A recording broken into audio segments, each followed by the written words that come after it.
What's going on, my fellow Watch Kings? The topic for today's episode is watches that I used to not like at all, but over time I now think are absolutely great. I am a fan of bad first impressions because when my opinions change for the better, that means they were developed naturally, not influenced by any hype, and they were earned through time and experience with the watch. And when I have an experience that starts off as bad but changes to good, I have a much deeper appreciation for the watch by the simple fact that it was that much harder to see the watch's merits. So anyways, I've selected two watches for today's topic, and if you're still here, let's go ahead and talk about them. Real quick before we do, it goes without saying that this list is 110% personal. Your opinions of these watches may very well be different from mine, and it's that diversity in opinions that make this hobby such a beautiful thing. For real now though, let's get right into it.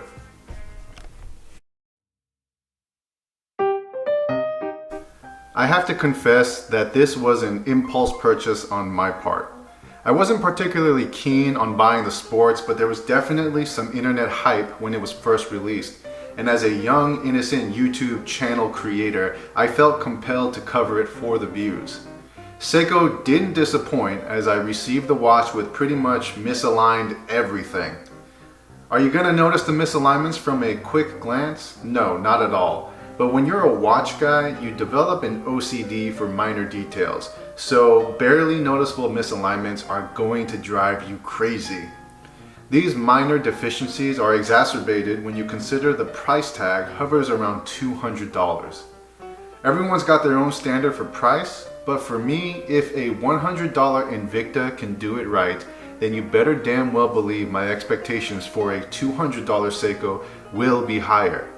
Add to all of this the fact that it didn't come with a screwed down crown, and you've got one very disappointed watch owner. So naturally, the sports got stashed away in watch case purgatory for quite a while until I decided to try and sell it. Unsurprisingly, I received 0 offers. So that's when I decided that if it wasn't gonna sell, I might as well have some fun with it. I removed the bracelet and put on an OD green NATO strap, and that was all it took for me to change my mind. Nothing about the watch itself had changed, but at least for now, to me, it looked outstanding. It was still overpriced and had all the same flaws from before, but because it looked so good, I enjoyed wearing it as a daily beater. Also, there's something very liberating when you wear a watch that you don't care about at all. In a way, those watches become my ultimate tool watches because I'm not trying to baby them, and in doing so, I developed an appreciation for the sports that I initially did not have. As you can see now, I've reinstalled the bracelet simply because I go through NATO phases and bracelet phases, and now I just happen to prefer the bracelet. With the bracelet, this watch has kind of a Vostok feel to it, where nothing is particularly super high quality, but hey, it's good enough to work reliably and not afraid to take a few bumps here and there. I may not recommend it to anyone asking me which watch to buy, but I know for myself it has solidified its place in my rotation.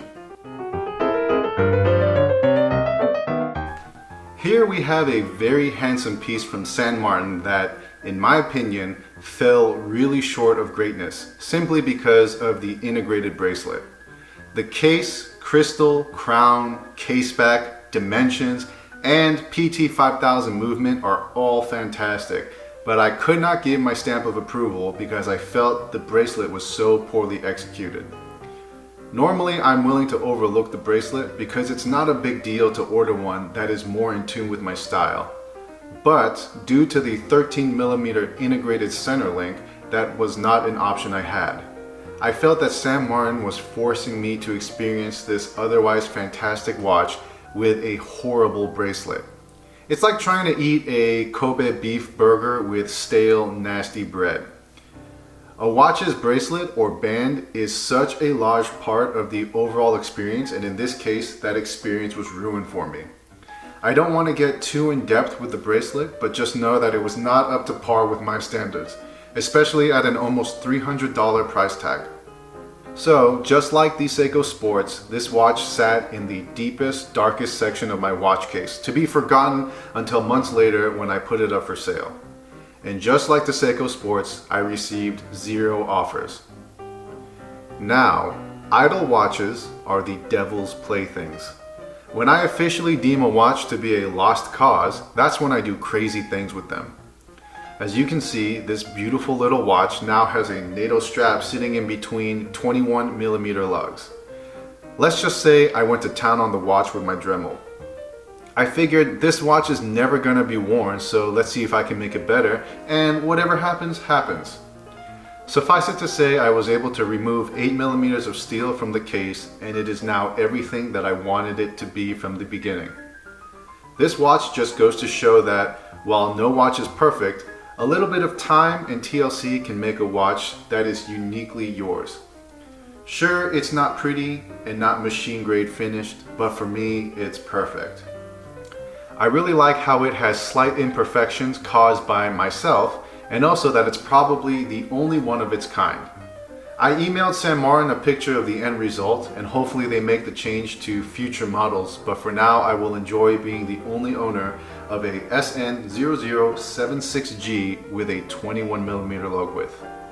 This watch has also earned its place in my watch rotation, and while most watches have a price, this one will enter my own personal Hall of Fame and will never be up for sale.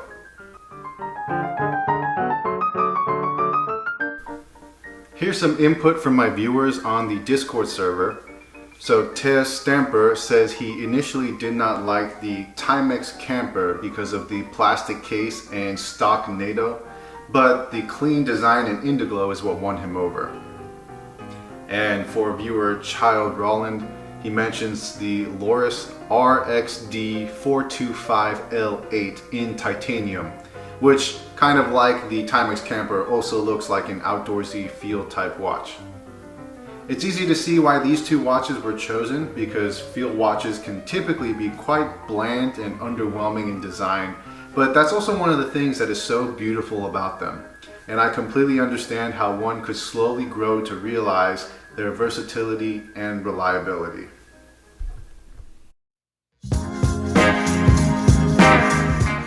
Like a phoenix rising from the ashes of disappointment, these two watches are great examples of how fluid and ever-changing the journey to watch nirvana can be.